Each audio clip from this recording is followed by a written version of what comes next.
Today we're talking about Parashat Devarim, the people of the words.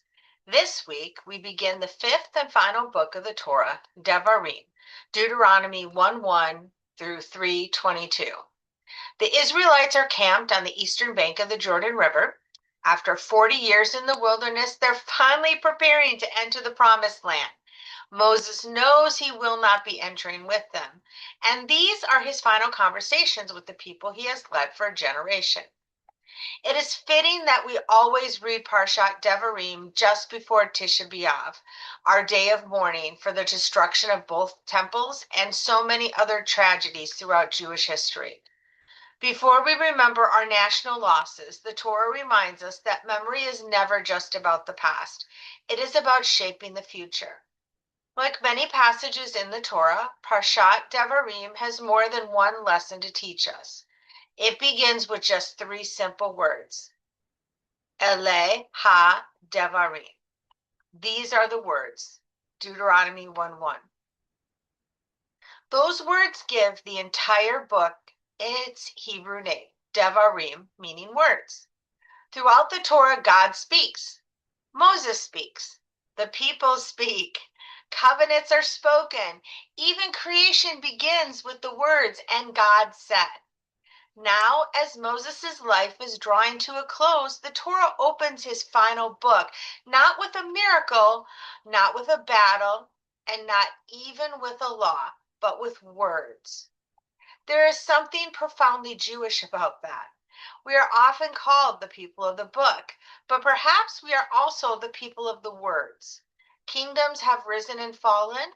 The temple was destroyed. We were scattered across the world. Yet wherever Jews went, we carried our words with us, our Torah, our prayers, our stories, our arguments, and our memories. Those words became more than ink on parchment. They became the way we remembered who we were. A few verses later, the Torah tells us how Moses begins these final conversations. Be'ever ha-Yarden, be'eretz Moav, ho'el Moshe be'er et ha-Torah hazot lemor. Beyond the Jordan, in the land of Moab, Moses undertook to explain this Torah saying. Deuteronomy 1:5. Notice what the Torah says. Moses does not simply repeat Israel's history. He begins to explain it. The Hebrew word be'er means to explain, clarify, or make something understandable. Moses knows that this new generation does not simply need information, they need meaning. They need to understand not only what happened, but why it matters. This weekend, I spent several hours at the Holocaust Museum. As I walked through the exhibits, I found myself thinking about how we tell our Jewish stories. A museum does more than preserve artifacts. It interprets and presents them in a way that helps us understand. It asks us not only to learn the facts, but to consider how those facts should shape the way we live. As I watched people moving through the museum, I realized that each visitor brought something different with them. Some lingered over every display, others moved through quickly. While I was sitting on a bench, one person beside me watched a soccer game on a phone, while another scrolled through TikTok videos. I don't say that to criticize them. I have no idea what brought them there that day, or what they had already experienced that day. But it reminded me that even when a story is placed before us, we can choose whether or not to engage with it. Everyone in the museum encountered the same history, yet each person left with something different. Not because the story had changed, but because each of us decided how deeply we are willing to listen. The Mishnah teaches us, B'kol dor vador, Chayav Adam le'ot et atzmo ki ilu hu yatsa mi Mitzrayim. Meaning, in every generation, each person is obligated to see themselves as though they personally came out of Egypt. You may recognize this passage. It's from Mishnah Pesachim 10:5, and this is a line that's incorporated into our Passover Haggadahs. For as long as I can remember, I have known that I am one of those people called to enter the stories of our people. What was it like to leave Egypt in the middle of the night, carrying only what could be gathered before dawn? What did it feel like to stand at Sinai? What was it like to be among the captives after the destruction of the Second Temple, forced to march as Rome celebrated its victory while carrying away the treasures of Jerusalem?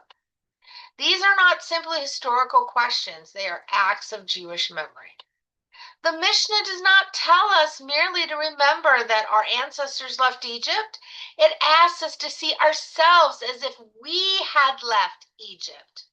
Our tradition invites us to step into the story, not because we can change the past, but because the past changes us when we allow ourselves to enter it.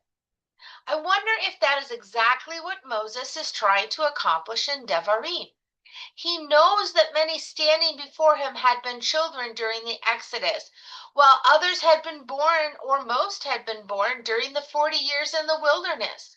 They know the stories, but now these stories must become their stories. That is our challenge as well. Every one of us is telling a story, not only the story of a Jewish people, but the story of our own community and our own lives.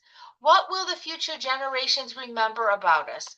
What lessons will they draw from the choices we make?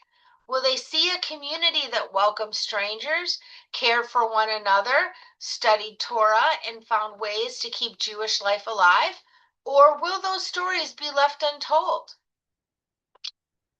As we prepare for Tisha B'Av, I find myself thinking that history can be preserved in books and museums, but memory only lives when someone chooses to enter their story. That is Moses' final gift to Israel, not simply a record of where they had been, but words that every generation could hear, wrestle with, and make their own. May we continue to be the people of the words, Devarim, hearing them, living them, and passing them on so that those who come after us will have stories worth telling. Thank you.